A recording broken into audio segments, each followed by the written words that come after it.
Heat up your 4th of July at the Home Depot with our wide variety of grills under $300 and make every gathering one to remember. Give your outdoor space a glow up, whatever your budget is, with savings on seasonal plants starting at $5. With the grill fired up and your backyard set to perfection, you'll be able to invite friends and family over to kick off the party. Start celebrating with low prices guaranteed at the Home Depot. Prices may vary by store. Exclusions apply. See homedepot.com/price match for details. Are all batteries the same? That's like asking if all soccer players are the same. Take Messi, the most decorated player ever. Is there any other player who has achieved that? No, just him. Now take Duracell. Is there any other battery with power boost ingredients inside? No, just Duracell. Remember, goats only trust goats because they're built different. And Messi only trusts Duracell. This episode is brought to you by Google Chrome. You think you know a browser, but Gemini and Chrome? That's new. It can help you with practically anything on the web, like restoring a vintage motorcycle from a 50-page restoration blog, or finally break down that long article you've had open for weeks. Gemini and Chrome is here for it. Ready to make anything online make sense? There's no place like Chrome. Check responses, setup required, compatibility and availability varies, 18+. They say you can tell a lot about a person by the contents of their freezer. So, what does a bottle of Jägermeister say? It says you have standards, you don't cut corners, and you like your Jägermeister shots the way they're meant to be enjoyed, ice cold. As for the frozen taquitos and mystery leftovers, we'll keep that between us. Drink it cold, or don't drink it at all. Jägermeister. Damn, that's cold. Drink responsibly. Jägermeister liqueur, 35% alcohol by volume. Imported by Mast Jägermeister, U.S. White Plains, New York. Pay's checkout is offered by your banks and credit unions. So when you shop online at participating merchants, your cards appear in one place. Pay's. It checks out. Activation required. See Pays.com to learn more. Terms and conditions apply. Drink it in, man. Cornbread! Cornbread! Touchdown, Detroit Lions! Drink it in, man.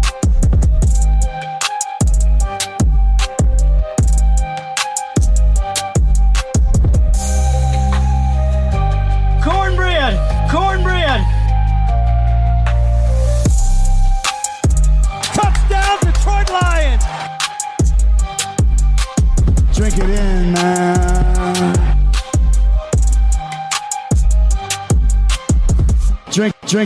Drink it in, man. Detroit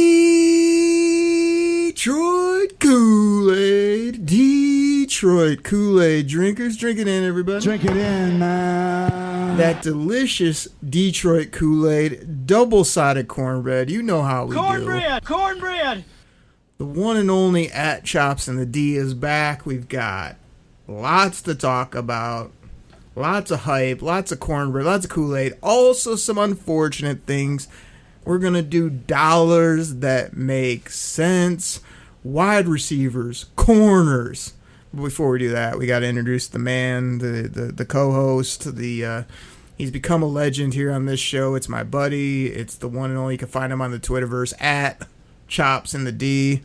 Choppy Chop, you're here. You say you're going to entertain the people. You've got takes, you've got rants, you got opinions. You know we're going to hit some drops. Woo! Hashtag Choppy Liking. How you doing, buddy? Oakrey, it is the last day of June. Woo-wee! I think when the people hit it, this is going to be July 1st, Canada Day, also known as NHL Free Agency Day, which is, my favorite day of the year, right behind the trade deadline. But of course, it'd be nice if my hashtag LGRW Let's Go Red Wings actually, made a couple moves here and there. So we'll see what happens. But hey, you promised me last week that better days to come in the land of Detroit. And I'm still waiting for them because it seems like it's a lot of doom and gloom here over the last 7 days since we last hit record, my brother. What's going on in Oakrey's world? I think you need Kool-Aid, double glass full. You need maybe 4 sides of cornbread. I didn't mind the Red Wings draft. My Pistons are in every rumor imaginable. I mean, the Lions are loaded, ready to go. I mean, I'm feeling good. I'm always optimistic about our sports teams. We got Michigan and the hashtag Go Blue coming around the corner, ready to play some ball, retooling their basketball team. So lots of goodness there. Going to be lots of fun with dollars that make sense. Money, money, money, money, money.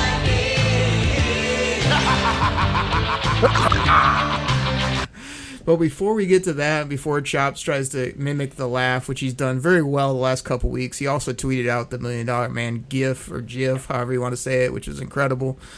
Chops, we'll talk about the unfortunate news, which is TA, because we now know where he will be AT for the time being, and maybe for the rest of his life, which... what even happened? Within a week span, our dude went from practicing with the Detroit Lions to 8 felony counts to in court to all of a sudden his high-priced lawyer absolutely did the business on the prosecution and basically got him everything he could ever dream of. And then the Lions were like, peace, we don't ever want to see you again. Like, I don't know if it was like a good decision, if they should have waited. Like, I just kind of thought the Lions are going to do this because this is their culture, their style of just, okay, we're tired of this. When really it seems like it kind of had just got started and it was actually looking positive. But dude made some bad decisions, period, point blank. It sounds like he really couldn't cover a coffee table. So let's hear what you got to say, and then I've got more thoughts. What do you think about Terrion Arnold's in jail, out of jail, all types of craziness going on with this player? What do you think?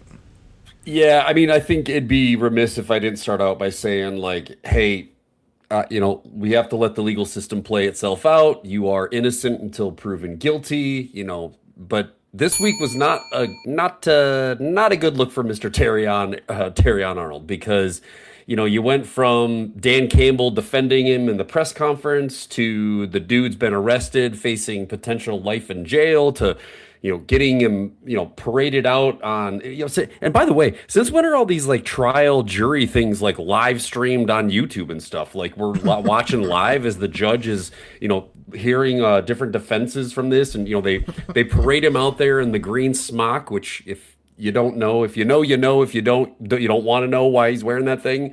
But look, it's just not a good situation for Terrion Arnold. And like you said, they pulled the all of a sudden he's got no bond, then he's got $1 million bond, so spend a couple of days in prison. It sounds like he's back at home. Now they're fighting to get him, tagged and not allowing him to be on house arrest or not allowing him to go anywhere, putting a monitor on him.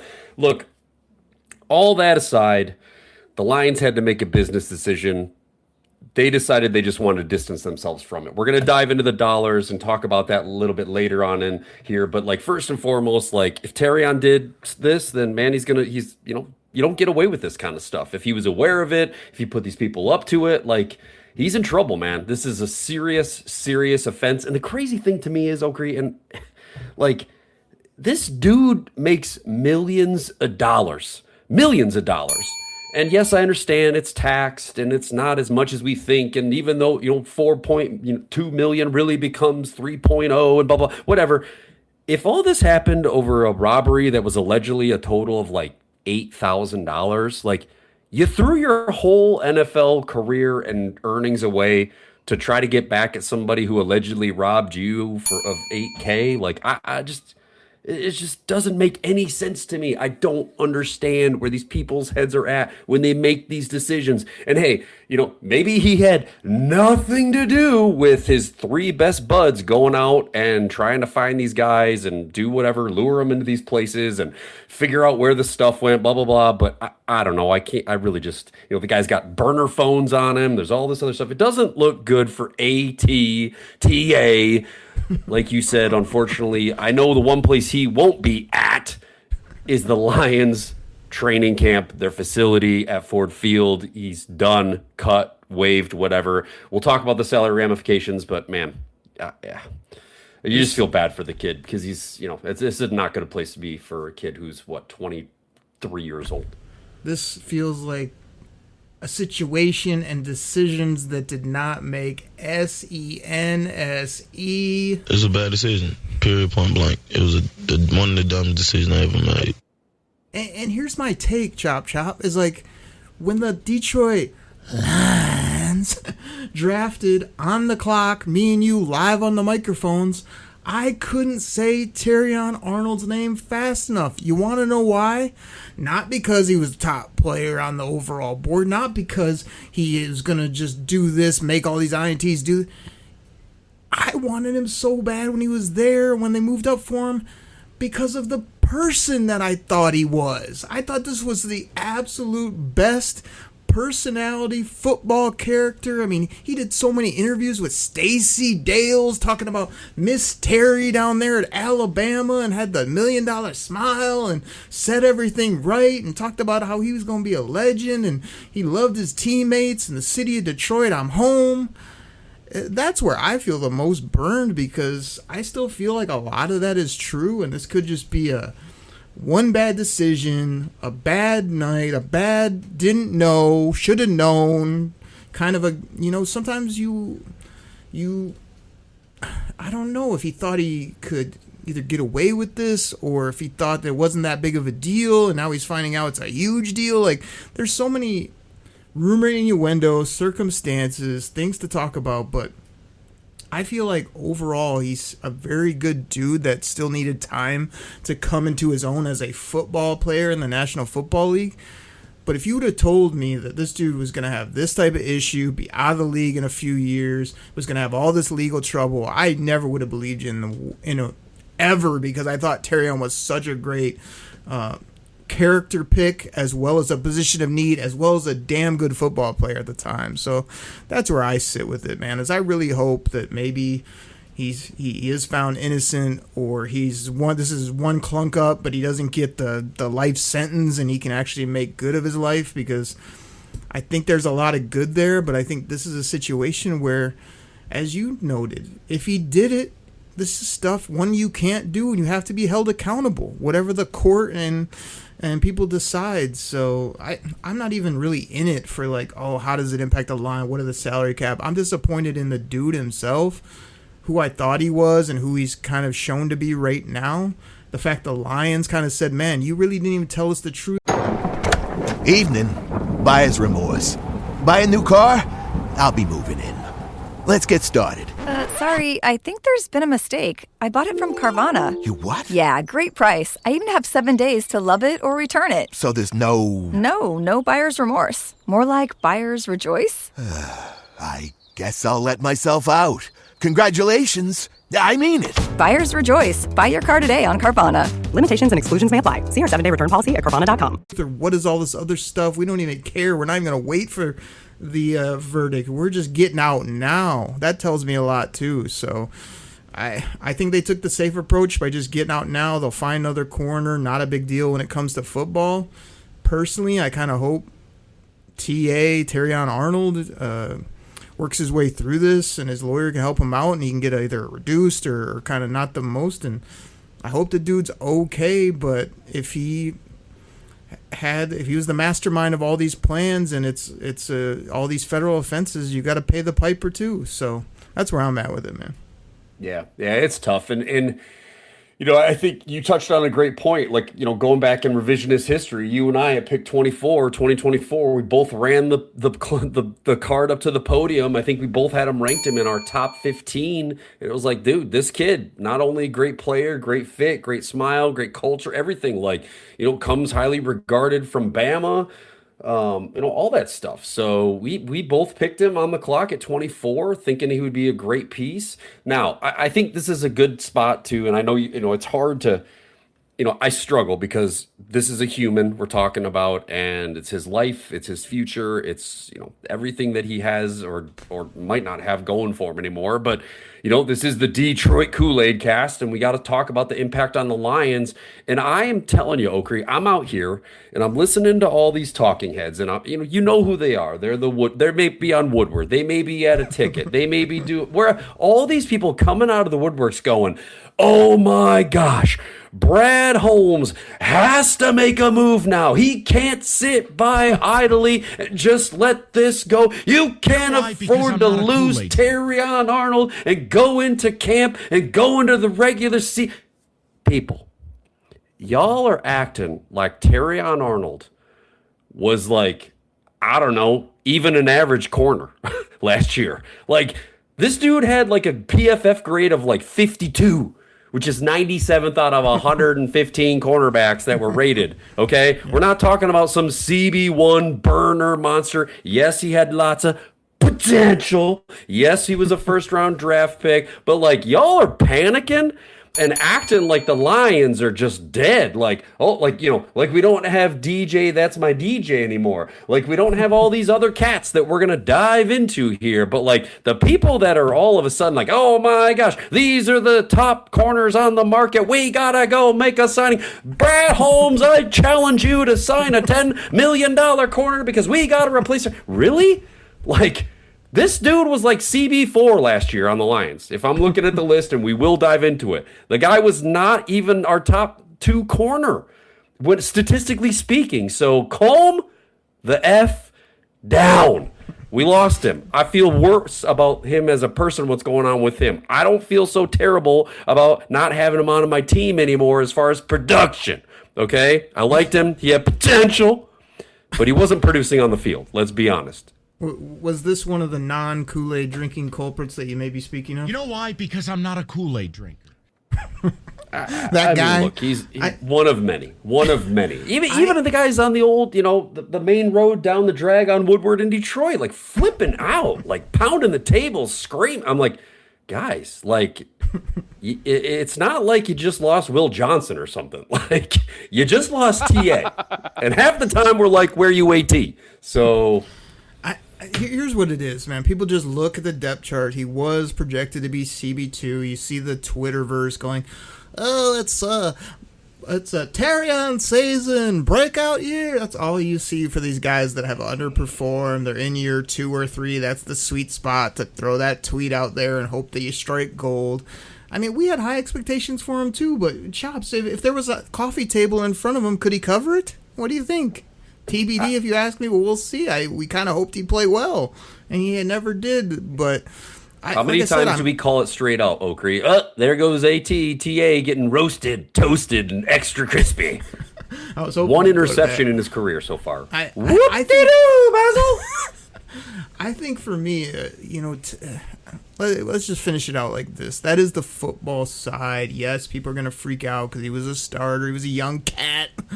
But he didn't produce. You hate to lose a first-round pick, but all the time in the National Football League, guys wash out, guys don't work. I mean, the crazy part is the draft in Detroit for Brad Holmes and Dan Freaky Campbell is like a big double goose. It's a big nothing burger. I can't believe how they missed on almost every player from rounds 1 through 6 in that draft. It's just...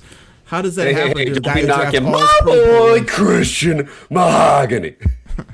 Yeah, that's a TBD if you ask me. We'll see. We'll see if he starts. But it's just a big old miss. You can put Terrion in that mix, but like you noted, I can go find myself another corner, whether it's a vet, whether I got to pay somebody, whether I go to the bargain bin, whether I go see if Kenny Moore wants to win football games. It's like there's so many options out there that are scrumptious and just seem fine to me that it's like that's why I'm not as worried about the football itself. I was a little disappointed, you know, me and you with the fantasy football mentality. We've probably been like, hey, maybe you play it out a little bit more. Maybe he can come to camp and really put his nose to the grindstone. Maybe before you know it, this is thrown out of court and it's all in big nut. But none of that happened. So now it's just like in time, not tomorrow or in a week, but at some point, go get another guy that has some skins on the wall or can play some ball or can cover someone and throw him out there across from DJ and our other young cats that we have and try to play better defense in the pass game. That's really what's going to come down to. But I go back to the person. And real I'm quick, not going to recycle. I want to say, I think it's probably worth mentioning that Brad Holmes and Dan Campbell knew some of this was going on in the background. Did they know the extent of it? Probably not. Did they, did he straight up lie to him? Maybe. I don't know. I'm not going to allege anything. But I mean, I just do want to point out that the Lions went out and they got Roger McCreary, they got Christian Izian, they drafted Keith Abney. Like, it wasn't like they just said, hey, we're good in the secondary and sat back. I think there's probably a chance they had this in their mind that something may be amiss. And again, also knowing that he only played 8 games last year. So they didn't sit on their hands. They made some moves. There's other moves to be made, like we talk about all the time. Like, you know, there's going to be players that, well, there are players that are out there. You mentioned one of them. I got a list of them if we want to get into it later. But, like, you know, guys are going to get cut too. So plenty of time, plenty of opportunity to make cheap deals, get some coverage in here, maybe bring in a guy who's produced. But, you know, don't act like Brad Holmes was like, oh, you know, Terrion Arnold was going to be my CB1. He was taking over DJ Reed for that spot. No, that's not at all what was happening. This episode is brought to you by State Farm. Listening to this podcast instead of doom scrolling? Smart move. Another smart move? Getting help from one of State Farm's 19,000 local agents when you choose to bundle home and auto. Bundling, just another way to save with the Personal Price Plan. Prices are based on rating plans that vary by state. Coverage options are selected by the customer. Availability, amount of discounts and savings, and eligibility vary by state. Tomorrow morning is knocking. Stock your fridge now. How about a creamy mocha frappuccino drink? Or a sweet vanilla? Smooth caramel maybe? Or a white chocolate mocha? Whichever you choose, delicious coffee awaits. Find Starbucks Frappuccino drinks wherever you buy your groceries. See, we agree on the show. We laugh. We're good buddies. But I couldn't disagree more with that take. I am disappointed in Dan Freaky Campbell and his comments. Dude acted like, hey, we talked to him, we believe him, we're going to trust him, hey, we don't think it's a big deal based on... I feel like they either didn't do a lot of homework, weren't honest, or just taking it as the wind comes, and this was like a serious deal. They almost looked bad, in my opinion, based on what he said a couple weeks ago. This isn't really a big deal based on what I know is kind of, you know, paraphrasing. And, hey, we talked to Terry and we're going to believe the kid. Like, both of those are bad takes because this is something, you should have a whole department that's doing a bunch of digging and figuring everything out. You don't just take the guy's word for it, and you don't just go to the media and say, oh, we don't think it's a big deal. We'll roll him out there until you don't. I don't think, until you don't, can't, won't, because he's locked up. I think that's actually more strategy on Dan Campbell's part. I'm not saying, I mean, he didn't go out and bring it up. It was asked to him when he made the comment. And at that time, again, the prosecutors and stuff had been kind of coming, like sniffing around, but nothing had really been actually formally happened. And then, you know, again, these guys know, they look, they may not know everything, but if you're telling me that you've got multi-million-dollar athletes running around doing stuff and the coaching staff, assistant coaches, you know, player personnel people, all this stuff, have no clue what these dudes are doing in the background, you know, I gotta, I just don't believe it. I think they have a better idea on it, but I just don't want it to be a continuing process because over the last, I don't know, couple years where they haven't been winning, there's a lot of whoop-de-doo, there's lots of mistakes. There's lots of, oh, you should have known, but you didn't. Oh, I thought Marcus Fattenport was going to be good for the third year when he was never good. Oh. And we keep paying him. Oh, this is not a big deal. Oh, yeah, now the guy's out. Oh, we thought this guy was going to be good. Cut him before he even plays for the football team. Like, there's too much of that creeping up. And, like, again, Brad Holmes is that cool personality, rubbing his hands together, talking about this, being personable with the media. Oh, he picks Hall of Famers in the first few rounds. There's also been, like, a little bit of a sense where he's too cool for school, and hey, you know, we'll just pay Kerbo. He's our guy. Oh, his knee's falling off? I didn't know. Whoops. So, well, I guess I should have checked with the doctors an extra time to make sure we're good there. Like, there is some of that if we're going to be objective, more so than we'd like to admit. We want everything to be Kool-Aid and cornbread, but the Lions keep missing on picks, having these type of situations. All their team is hurt. You know, you clunk yourself up in the playoffs partially because your quarterbacks play, and you can't just brush it off all the time of, oh, bad luck, bad circumstances, oh, they knew, they just didn't sound like they know. I'm not always willing to go Kool-Aid on that. Sometimes it's like, maybe you should have spent a few more hours in the office on that player. Maybe you should have checked in with your investigators. I don't know, get rid of your nutrition staff when they your team's hurt every year for the past decade. So hey, they got rid of rookie camp. Only team did not have rookie camp. Come on now. We got rid of a lot of stuff. Whether it's going to pay off or not, I don't know. Chops, that's about 20 plus minutes on TAAT. I know. We got about 10 wide receivers, 15 corners to get to. How are we going to do this? Listen, we don't have time to mess around, Okri, so I think this is the part of the show where somebody's got to rip the mic from somebody, and we just have to get into our dollars that make sense. And like you called it out, we had the talk here. Let's dive into these wide receivers because, I don't know, in case you didn't know, if you don't know, now you know, the Lions might have the top trio in the NFL. When it comes to wide receivers. What say you? You want to kick it off with my boy, Amon-Ra? I will kick it off with Amon-Ra. Very majestic. Amon-Ra! That guy? That's the guy we're talking about, Chops. It's our WR1, an absolute baller, right, Stash? Amon-Ra. Dude, I'm looking at this contract, and I don't know if it makes sense or not. He got paid a couple years ago. I'm seeing a cap hit of $33 million, almost 10% of our cap. It's kind of egregious, just like a quarterback. The dude makes plays. He puts up numbers. He's always healthy. He's a perfect human. He does everything right. So I guess you can pay him whatever you want, as much as you want, as long as you want. But Chops, I'm just curious. At your job, did they just start paying you tenfold over the last couple of years based on what you made before, or does it incrementally go up in the real world where, like, the NFL, I don't know, like 4 or 5 years ago, it just went from top wide receivers making, double-digit millions to now, like, you get a bargain at 30 to 35 million. It makes no sense, and especially across sports. NBA guys, like, if you're half good, you're getting 40 million like Jalen Duren. What? Like, you better be able to play, especially in the playoffs. I'm giving you that kind of coin. Amon-Ra can play, but all these receivers make it 30, 40, 45 million dollars. I don't know. I'm not a big fan of that. It doesn't make a lot of sense when I'm talking about the dollars, but I love the player.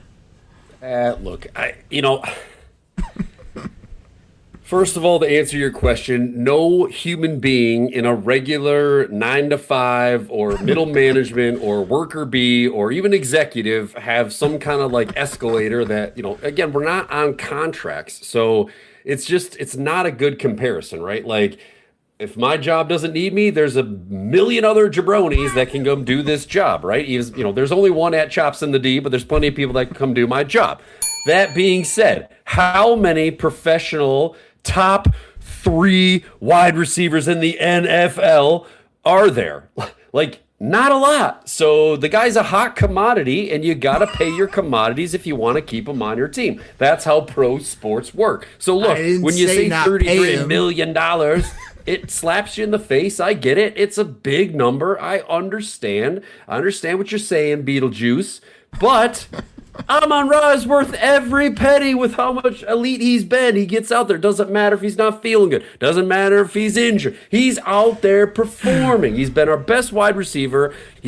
I'm going to tell you right now, Amon-Ra is going to be the greatest wide receiver in Lions history when it's all said and done. And I have no problem with him getting paid like it. $33 million cap hit, like you said, huge. Ouch. 11% of the cap. I get it. This is actually the highest it's going to be over the next 3 or 4 years. I think there's a 2028 number that's a little bit higher, but I think there's some fun and money cap manipulation that they can always do, that they always seem to do. So this is the year where it stings you a little bit. You had Amon-Ra super productive for like only 13 million last year. So this is the year we pay the piper and the cap hit hits us a little bit, but the guy just produces. So I've got no qualms about it. Oh, everybody, we're not going to be able to spend 5 minutes per player, but Saint deserves his time, as well as he is an absolute baller. Don't get me wrong. This is not a Okri's complaining. I love the player. He's 38th in the National Football League in AAV, which is annual average value for people out there. And this was the drop Chops was going for before, and I totally agree with Amon-Ra, the player, and I guess the dollars. Yeah, I understand. I got it in my head, dude. Thank you, Beetle. We gotta go rapid fire though, Chops. And here's where I'm stuck again on hashtag JMOFast, Jameson Williams. Dude got paid a little bit early for my liking. I think yours as well. I saw a story today that's just like, J-Mo is really exponentially being great. He's going to be elite. This was, all of his growth, and he really has seemed to show the better playmaking, better hands catching, all this stuff. But what's going on with his contract, Chop Chop? You're Mr. Numbers. Like, he got paid, but I'm looking at this funny money cap, and it's like $8 million flat. He makes talk me through this. So does this make sense? Where did all the money go? How far did Brad Holmes move it out? Like, what's going on here? Yeah, it's a crazy one. So he signed that 3-year, $80 million deal. But the crazy part is that, so his cap hit, this is the last year of his, isn't this the last year of his, original term? So it's this is why it's only $8 million cap hit. Next year goes up to 10. The following year goes up to 14. Then you hit 2029, you hit 20. But then the craziness is that you've got all these this is where Brad started to do these void years on the back end where it's hey, in 2029, when you're not even under contract with us anymore, you got a $40 million cap hit that we can option out and spread a bit here and there. But so, there's actually, I think that one is actually on the books. But then after that, you've got these other cap hits and spread outs that happen. So again, I don't have a problem if, when it's all said and done, if he's getting paid, 2.75% of the cap to be a WR2, which he clearly is. He's got the, he's shown it. He's got the speed. He's got everything. So I got no issues with that whatsoever. On the back end, when we hit to 2030, 2029, the Lions might be feeling the pain a little bit. But, no offense, man, but hashtag JMO Fast at a cap hit of 8.2 this year, sign me up. That's him flying down the football field. Again, we can't spend forever, and you got into it, which was nice. But, the more you started talking, I wanted to just cut you off because this makes a hell of a lot of SENSE. Yes. It's all the numbers you read off. I'm like, that's what a wide receiver that's a 1 or a 2 or has upside talent should get paid. 20-ish is fine, but some of these 30, 35, 40 is exponentially ridiculous if you're not playing quarterback. So that's my point. Let me get to Isaac Tesla real quick. This dude, we didn't really know him when he got drafted. They gave up a ton to get him. He had a ho-hum year. Don't come and tell me, people on Twitterverse, he had all these touchdowns and showed all this upside. I never even noticed him unless he caught one of these one-handed balls, which is once every blue moon. But the more I see Isaac Tesla, the player, it's what a great-looking WR3. Dude's 6'4", 215, looks the part, got a little swag to him. What's that nickname again, Chops?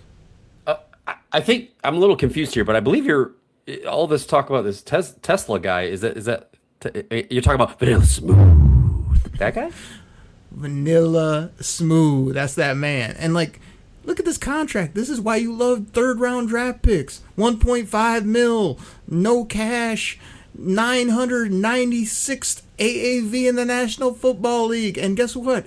He gets paid that for another 3 seasons as a third rounder before you even have to think about giving this guy any dough. He's got a lot to prove, but he damn sure doesn't have to pay anything on the contract. And with the Lions have a top wide, a guy with huge upside and elite speed, as well as shifty, put him in the slot, red zone, go get it, highlight reel fits in with the room, Vanilla Smooth, Isaac Tesla. Woo-wee! I love those top 3, and those dollars make a lot of sense when I look at them as a combo meal.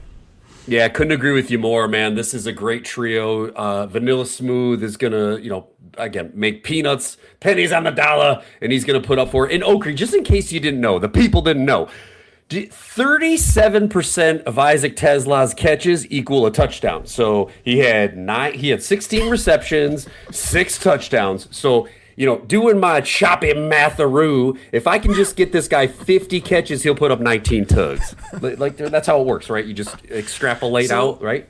So, again, we're here to talk about the contracts, but I would love to see this player get peppered this year. He's getting all this hype. If he's midway through the season and dude's got 20 balls and a couple touchdowns, I'm not going to be happy. I want to see him make an impact on the game, out there a lot. Again, I'm not even worried about the dollars. That's a non-factor, but you got to get this guy the football. I gave a lot to get him. I hear he's bigger, he's stronger, he's precise in his routes. All that's got to make sense. Speaking of making sense, Chops, you know how we kind of go like, hey, let's spend time on the big players. We'll kind of like have a couple takes on the guys in the middle, and then we'll bundle up the bowling alley candidates at the bottom. I'm looking at the rest of our receiver depth chart, and it kind of looks like this. Cedric Wilson, Dominic Lovett, Malik Cunningham, my boy, Kendrick Law, who's on IR, won't play this year and probably won't play a good chunk next year. Jackson Meeks is on my list, even though they moved him to tight end, is the rumor innuendo. Tyreek Black, former Michigan Wolverine. Devonta Tavian Jackson, and Tay Martin, as well as some guy named Keys and this and that. I mean, do we really need to go through these contracts, or do I just have to ask The Rock about these guys? Who is this Rudy Poo? You forgot about the big offseason signing of Greg Dortch. That's true. Greg Dortch, for whatever reason, and the thing I have right in front of me isn't on my list, but the minute you said that, I'm like, we are excited about Greg Dortch. He could be one of those guys that gets all that hype. He's going to do this, he's going to do that, he's going to be on special teams, he's going to be, and then, like, it's absolute crickets early in the season, but I really hope he shows out. Chops, just take, like, one or two and give it a little contract, but I don't want some deep dive and you're reading every number on these people, because, like, we get an injury or two, it's going to be rough, and Dortch better play like a man for this team, because it's looking a little dicey. Yeah, just look, I'll bundle it all up. Everybody that you listed makes $1 million, give or take a couple 20,000. So there you go. Everybody makes $1 million. You listed off 8, 9 guys. Okay, cool. So $9 million all wrapped up in dudes making $1 million. You know, I'm probably only going to ever see, because of all the weapons that the Lions have. I mean, barring major injuries, I'm probably going to see, I don't know, 2 or 3 of these dudes. I expect Greg Dortch to actually be the biggest impact player out of all those, because I think he kind of takes over that Raymond Khalif, situation. So I don't really see any of these other guys really needing to be leaned on. A lot of them, late round draft picks, like guys that could be TBDs. You never know. Like, I don't need a big, huge, crazy deep dive on these guys. They all make $1 million. 7 of them are going to make the team, or 3 of those cats we just named, maybe only 2 beyond Dortch, and then let's go. I'm not going to see you. You're going to be on my practice squad, and if I need you because, I don't know, someone gets hurt, then, fine. But, like, these are the depth players you have to have. I think, we drafted Kendrick Law. Both you and I had high hopes for him. We know what we have in Dominic Lovett, I think, but all the rest of these guys, all right. Like, Cedric Wilson, I think, was a trade for, like, okay, cool. Like, all you guys are ranked way below the NFL average. And if we get to the point where I need more than one of you on the field at a given time, we're in big trouble. What's the Spot Track sleeping at the wheel here? That's what I have up, and they don't have Greg Dortch anywhere I can find him. Like, what is his deal? Like, again, I don't need a deep dive, but I need a little bit on his contract if you got it, because I can't find him anywhere, and he's like you said, he's WR4. I mean, Cedric Wilson's an aging vet. Dominic Lovett's got butter sticks for gloves, I hear, in camp. Malik Cunningham was a former quarterback. Like, you're moving a big-bodied guy to tight end. Like, I need somebody that can do more than run wind sprints on kicks. And, like, if you think our top 3 are just going to play the whole season and Dortch is going to make a few plays and we're going to call it good and wipe our hands clean, I'm here to tell you, 1, that's not going to happen, and 2, wide receiver's an easy spot to go get cats late in the draft, go get a guy on a bargain bin deal, go add some speed, some juice. Instead, the Lions are like, hey, we got 2 high-paid guys, a rookie, and a bunch of tackling dummies and guys that are just like big-time project swings that, like you said, make no money. So that doesn't make any SENSE to me. Yeah, real quick. So Dortch signed a $1.4 million contract in the offseason here. I think his cap hit is 1.2. Wow. And yeah, so again, like, throw him in the bucket. Oh, he makes 1.5. Everyone else makes $1 million. So, but I do think that guy has some upside. So I'm not just poo-pooing him. I think we're going to get some good production out of him on the kick returns, but also I like him out on the field catching passes and maybe running a little wild on the slot, maybe some other gadget plays that we can run to him, crisscrossing him with Amon-Ra up the middle. I I like Dortch. All I'm saying is that, okay, you got 3 and you got a maybe did a couple things and had a cup of coffee in the league and a Greg Dortch. Like, I would like to have 3 decent players and a couple guys that you are reliable vets, and then a couple, upward comings, whether it's draft picks or a guy that has a certain special talent. I just don't see that on the back of the roster. So I don't care what you make if you can't play, is the honest deal. If you make a ton, you can't play, I got issues with you. You make no money and you can't play, I'm having you call the bowling alley and see if they need a shoe shiner or a guy that sprays it down, or maybe the guy that gets that ball that gets stuck halfway down the lane. So I'm not down on like their group. I just think that there's not a lot of depth, and you can understand it when you're paying your guy buco bucks up top, but you're going to get yourself in a situation again where injury or two and you're running guys out there that just came off the street, and we know how that goes. Chops, we got to get to corners. We got a lot of corners to talk about. We already talked about one corner, and speaking of dollars that either make or don't make SENSE sense, are you okay with DJ maybe that used to, is it still our DJ Reed making cap hit of 18, making like 6% of our cap, making like a top, I don't know, I mean, he's still only in like the top 200 overall in the league, but like that's a really big chunk. And when they signed him, we kind of liked it. We needed a corner. He'd done some things for the Jets, which doesn't say much on either side. He came here, he was decent. He tore his hamstring off. He was terrible. Like, I hear he's getting beat in camp with speed pretty often, and you're paying the dude that. He needs to be CB1, lockup, tackling, captain of your defense on the outside type of player. And I don't love that number. Again, I'm not trying to pay everybody peanuts and corners get paid, but DJ Reed would be like a $12 million guy in my book, or somewhere in that range, not up near 20. Yeah, this is the tough one, right? So he signed a 3-year, $48 million deal. This is year 2, and this is the big hit number, right? So like last year, we got away with his cap hit was only like 4.7. So that was very, very minimal for considering the deal that he signed.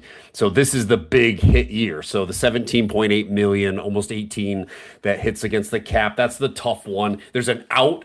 So if he doesn't perform, they have a decent little cut they can do with only get a dead cap hit of like 9, I think, spread over 2 years, or maybe 2 years, I think. So this is the year that DJ Reed, I was excited. For me, this was my number 1 free agent target in the secondary when that was the year we needed it. I was like, go get me some DJ Reed. Last year, like you said, he underperformed. I'm not impressed. Like, got beat, got hurt, didn't love it. This is now the year that I need him to produce. This is the year he's getting paid the buco bucks. I need more out of DJ. Please become my DJ Reed. Do you understand me? He needs the ball. There's no doubt. That's the bottom line, because Ogre said so. And Chops, who do we go to second? Is it Ennis the Menace all of a sudden, or are we going to Rocky Sin? Yeah, that's a tough one. I think both those guys kind of fall right in here. And again, you want to let's pair them together because we're running short on time. Because you got Ennis Rakestraw and you got you got Khalil Dorsey, and both of those guys are making, like 1.7. Rakyasin is actually a cap hit of 3.2. So that makes the most sense there. But again, you got those next 3 guys all making, like I said, $3 million for Rock. Ennis making 1.8, 1.6 for Dorsey. So, I think Rakyasin has an opportunity here to step your game up, because he's going to be probably CB2 now with carry on out, because I know they prefer McCreary and potentially Keith Abney the second there in the nickel spot. So, you might be seeing some more my boy Rakyasin on the field. I love when Chops kind of gives me like he wants a drop, but he keeps talking, so I don't hear anything he says, and I'm looking for it. I can't find it, so we're going to have to wait on that one. Maybe I'll get to it at some point in the show. But again, I couldn't disagree more. Like, I've always liked Rocky Sin. Go listen to some of the first shows I did. What was it, like 2018? Somewhere in that range, or whenever Rocky Sin came out and I was talking about him. I liked this character, came from Temple, had that grit, that mentality. I love all that, and that's the reason I'm willing to have him on this team and pay him what they did for him to come back. Love the mentality. But wait, when I look at the dollars, I'm about to disagree with you.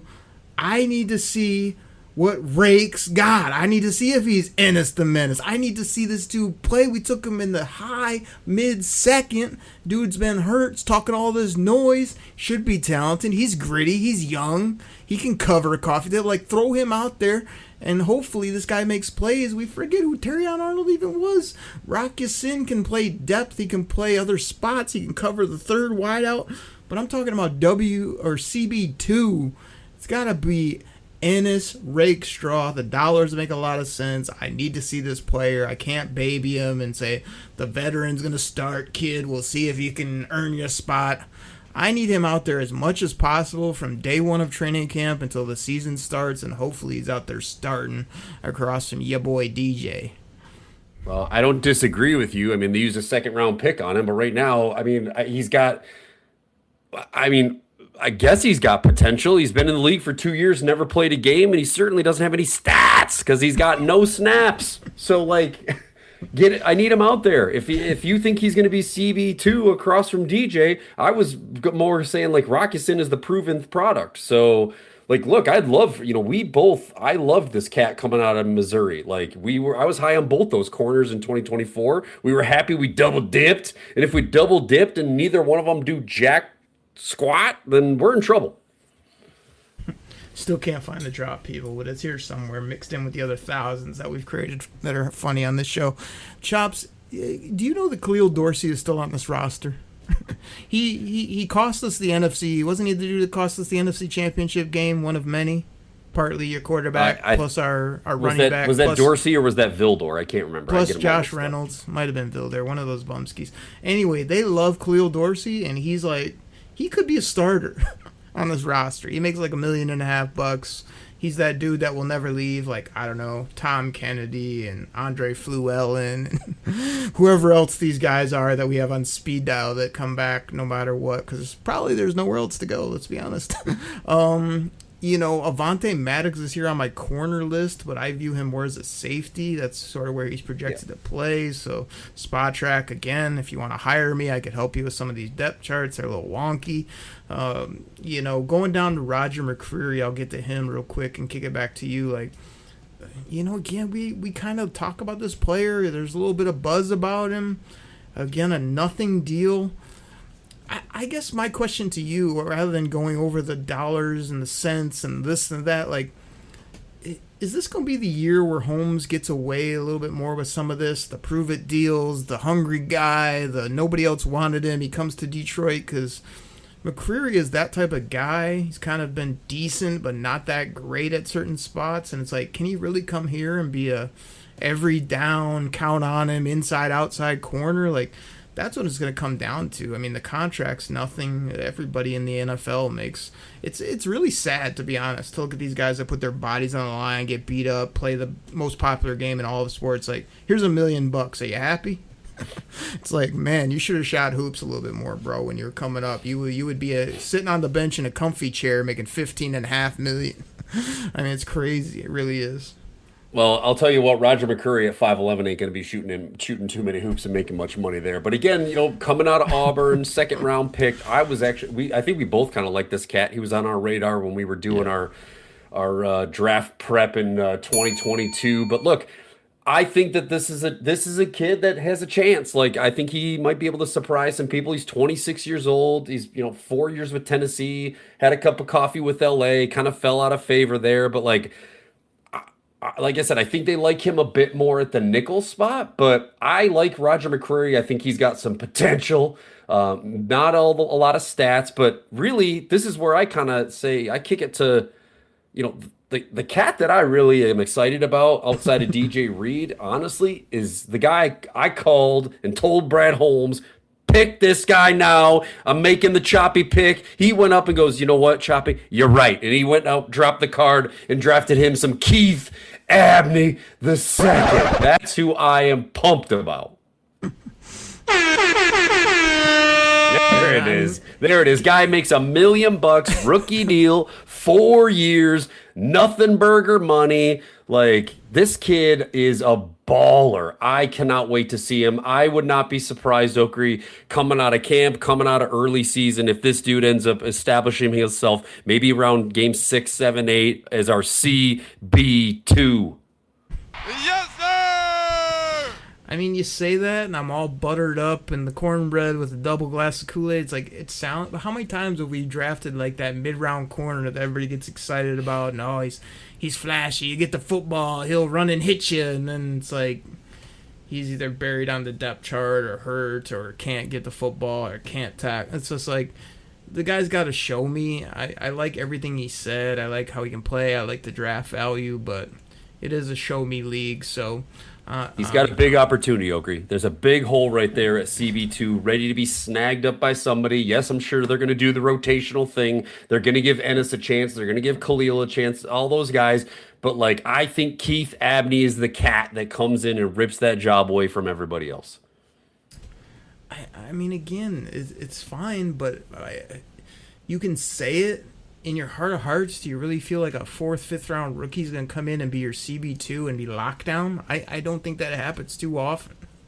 I mean, look, well, if the bar is Terrion Arnold, yes, I think he can come in and I think he can be rated higher than the 97th best corner. I'm not expecting that he'd come in and just be, CB1 right off the bat. And, is he going to have bumps in the road? Of course he is. But I think this kid has great NFL career ahead of him. And I think this is the opportunity. Yes, there will be times he gets roasted, toasted. Yes, there's going to be times he's going to get burned. Yes, there's going to be times where he gets a little too aggressive and overplays something. Like, he's a kid. Let's get that straight. But, like, I think this is the time and this is the opportunity and this is the kind of kid that's going to show the Lions why they drafted him and why it was a steal for him to fall all the way to the 5th round and them to still get him.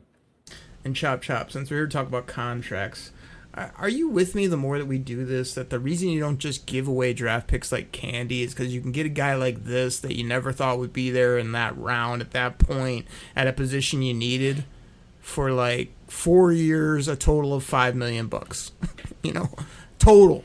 It's not like, he makes 4 per, hey, the 3rd year he jumps up to 15. No.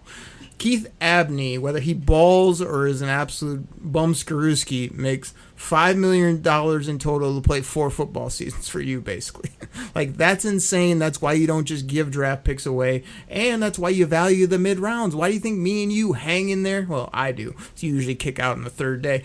Day 2, day 3 are the biggest days because you still get great football players, and they make no money. I mean, zero. It's like you're hiring lawyers at that point in the 4th round is what you're paying these guys to play ball and put their lives on the line. So I love the guy's talent. I really love his contract. Looking at the other names that we got to bundle them together, I mean, Nick Whiteside had, I think, 1 good game last year against Tampa with the Legion of Whom, and everybody was like, look at Nick Whiteside. Look at this safety we got. Look at this guy I never heard of. Look at this guy who last time I checked was asking me what size my shoes were and the balls are down that way type of thing. It's like Nick Whiteside never played again. Yet he's still on this team. It's like, we like it. We like his grit. We like it. We like the player. It's like, well, you didn't like him that much because he played like a bit and then you never saw the guy again. We have another guy called Armarius Brown, who I've never heard of. Like, it's not good when, like, we know the depth guys in the National Football League. There's some teams where it's like the last guy in their roster. I'm like, I remember him from the draft, or I like that guy. He has some upside. And then there's guys I've never even heard of in college or in the league, and I'm like, there's no way they're going to be good. I'm here to tell you. I'm not saying that I know everything about ball, but when you hear somebody that you have no clue where they went to school, what they've ever done, it's like, they're not going to be good. Just like Deshaun Rucker. Dude's not going to come on the scene and be a guy we're talking about in week 4. I'm here to tell you. But they make no money. I'm sure they work hard in camp. They're probably great human beings. I love to have them at my Bible study. But that's about it. So is there any corners? Are you dogging on Deshaun Rucker straight out of, let's see, straight out of Southern Florida, is this undrafted, and how dare you speak ill of Amarius Brown? Guy was a baller at Nevada, Las Vegas College, undrafted rookie. Come on now. What is your name? Doesn't matter what your name is. I mean, the Lions corners, this is good that we're doing this because there is a big hole thanks to TA being nowhere to be, being everywhere they shouldn't be AT. No longer on the football team. But to me, wide receivers and corners, two of the most kind of price important positions on the football team. You make a lot of plays on offense with your wide receivers, whether it's on the outside or the inside. My biggest frustration, if I had to say, what's one thing you hate about the Lions over the last 10 years, Okri? It would be that we can't cover anyone. We get too many penalties. We don't get our hands on INTs, and we just get worked on the outside by the top wide receivers in the league and people I've never heard of that shouldn't be good. It needs to stop. And yes, part of that is because we also can't rush the passer very well. But can we please get not only cover guys that, you know how the Lions like, oh, they're sticky, he's gritty, he's man corner. It's like, we need guys that have some of that, but that can also mirror and stay in the screen with wide receivers, get their hands on the ball.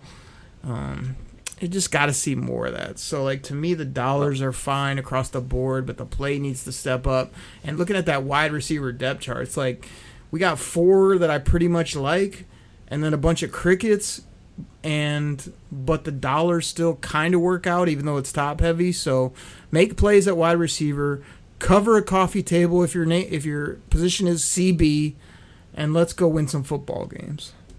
Yeah, I mean, the good news is, Okri, that, like, at both of these spots, and I think, you know, we talked about a lot of guys here, like, you know, anywhere from, like, 8 to 10, 10 to 12 guys, whatever. The reality of the situation is that you're probably only going to have 6 wide receivers that make the 53-man roster and probably only 5 corners that make the 53-man roster. So, like, if you're talking on the corners, you're talking DJ Reed, Rock Ya-Sin, Roger McCreary, Keith Abney, and Ennis. And then if they're feeling like there's some concerns there, maybe you grab one more and you roster, whether it's Dorsey, Maddox, maybe Whiteside. Like, that's it. So, you know, the other guys go to the practice squad. They're not getting picked up by anybody else. So, you know, it's not like I need to have 9 cornerbacks. I need to have 5. But again, of those 5, if you're talking about, you know, 1 is an overpaid, not producing CB1, and CB2 is a hodgepodge of the other 4, yeah, I mean, you might be a little concerned. So I don't know, but it's good to talk the names. It's good to say them out there. But I mean, I don't want the people to be like, oh my God, we got to have 12 wide receivers. No, you're going to have 5 or cornerbacks. As far as the wide receivers go, you probably have 6. And, you know, based on that, you're probably talking about Amon-Ra. You're talking about Tesla. You're talking about #JMoFast, Dortch. And then the next 2 best guys, probably Jackson Meeks and then one of the UDF's guys. Jackson Meeks is a tight end, by the way. He could be interesting. Oh, sorry. The newly appointed tight end, even though we have Sam, Brock, and Ty. Okay, cool. T5 that is going to make a ton of plays, but no, Meeks. Hey, didn't we re-sign Tom Kennedy too? By the way, why isn't he showing up on the old spot track? I mean, because he's Tom Kennedy. That's why he's just kind of here. You know, you can either get your coffee, and every once in a while he makes a play. I mean, he's the Tom pride Kennedy, of Bryant College. So. Come on. Oh, choppy chop. Here's what I'm going to do. I'm going to give the people a little Okri mega mix on the drops here at the end of the show because I couldn't find the classic drop, and we know the people like it when I throw a bunch of them together before we hit the Dan Miller music. So before I do my outro, we almost hit an hour again without taking a breath. You got anything else for the people before you get up out of here, as well as you want to impart any more knowledge on everybody, or what do you think, buddy? Look, man, we hit record. This thing hits an hour. We just even blinked, barely took a breath. I still have a half a glass of Kool-Aid. Man, if the people could stomach it, we could go for another 45 plus to get this out of here. Because, I got a whole list of after listening to all the Detroit sports talkers, I've got a whole list of the top 8 possible ATTA replacements and their salary cap potential, and how the Lions could go out and sign all these dudes. Rasul Douglas, Adoree Jackson, Kenny Moore, Tre'Davious White. That's all I got, Okri. Everybody, that's what we got. And we'll catch you next time right here on the Detroit Koolaid Cast. Stay tuned for that Oak Remix. Everybody, we're out. Step your game up. Vanilla Smooth season loading. Step your game up. Touchdown, Detroit Lions! Oh, baby. Oh, baby. We talking about practice. Not a game, not a game. We talking about Serenity now! practice, man. I mean, how silly Uchi mama. is that? Hey, buddy. Hey, buddy. Oh, hey, buddy. Brother. And that's the bottom line, because Stone Cold said so. I do declare. Now I'm done. Rack me. Pack the bag. Start the plane. This game is over. It is over. What a comeback by the Lions. Drink it in, man.